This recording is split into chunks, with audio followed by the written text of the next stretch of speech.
Tonight in Tennessee, the Shelby County District Attorney is promising a review of every case, both open and closed, involving the 5 former Memphis police officers charged in the beating death of Tyre Nichols. Meanwhile, another man has come forward accusing those same officers of a similar attack just 3 days before Nichols was beaten. Here's CBS's Elise Preston. 1 month after Tyre Nichols' death following this brutal beating in Memphis, another man has come forward claiming he was beaten and arrested by the same 5 officers, now charged with second-degree murder.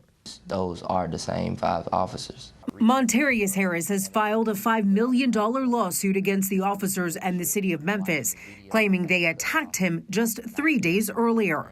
At the point where the officer, he was like, stop reaching for the gun, and I knew that I didn't have a gun, I really wasn't sure.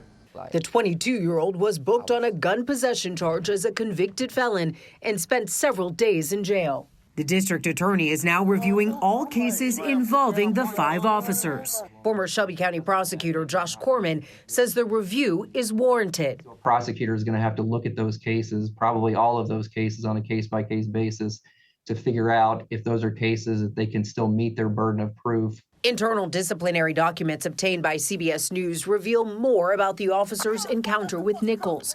Demetrius Haley can be heard shouting that Nichols tried to grab one of the officer's guns.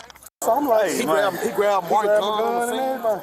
Justin Smith and Tadarius Bean are accused of punching Nichols several times and holding his arms while other officers assaulted him. Smith was the only officer to defend his actions on the record, stating that he propped Nichols up against the squad car after the violent struggle so he could breathe better and called for medical assistance. Attorneys for the 5 charged officers had no comment on the lawsuit. They are due in court on the criminal charges for the first time next week. Elise Preston, CBS News.